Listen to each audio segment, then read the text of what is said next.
આપ સર્વોને હેતપૂર્વક જય માતાજી, જય શ્રી કૃષ્ણ, જય શ્રી સ્વામિનારાયણ. માતાજીના આઠમાંગ સ્વરૂપને મહાગૌરી તરીકે ઓળખવામાં આવે છે. આજના દિવસે માતાજીની પૂજા અર્ચના કરવાથી વિશેષ ફળ પ્રાપ્તિ થાય છે. તેમજ સાંજના સમયે આરતી કરવામાં આવતી હોય છે. માતાજીનું વાહન વૃષભ છે, અર્થાત અષ્ટ વર્ષા ભવેદ. ગૌરી તેમના આભૂષણો અને શણગાર આદિ શ્વેત છે. તેઓ ચતુર્ભુજ છે.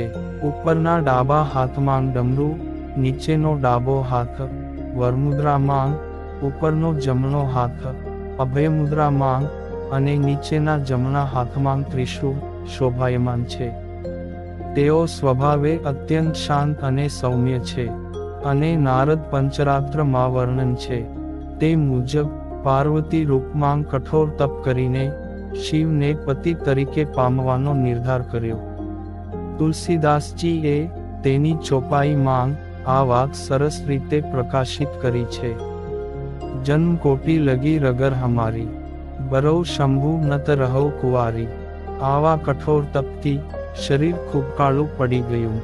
તપથી શિવજીએ પ્રસન્ન થઈને પાર્વતીના શરીરને ગંગા નદીના જળથી મર્દન કરીને ધોયું.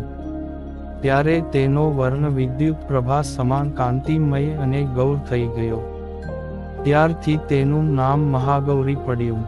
દુર્ગા સપ્તશતીમાં નજર કરીએ તો શુંભ, નિશુંભ સહિત અનેક અસુરનો વધ કરીને માં ખૂબ શાંત ચિત્ત થઈ બેઠા.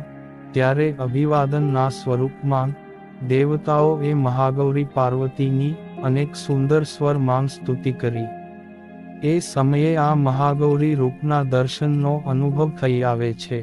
આઠમા નોરતે આ મહાગૌરીની પૂજા ઉપાસના કરવાનું શાસ્ત્રમાં વિધાન છે. ઉપાસક ઉપાસના કરીને તેનું મન સોમચક્રમાં સ્થિર કરે છે. તેની ઉપાસના તુરંત ફળ આપનારી છે. તેની કૃપાથી ભક્ત મેલ રહિત થઈ ગૌર વર્ણ ધારણ કરે છે. પૂર્વ સંચિત પાપ નાશ પામે છે. ઉપાસનાથી પાપ અને દુઃખ જેવા અનિષ્ટ દૂર થઈ જાય છે.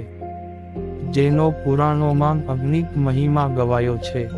ભક્તોએ નિત્ય તેના ચરણોનું ધ્યાન ધરીને માં આદ્ય શક્તિને શરણે જવું જોઈએ.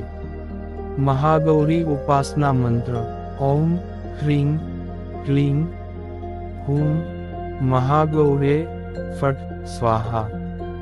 જય માતાજી.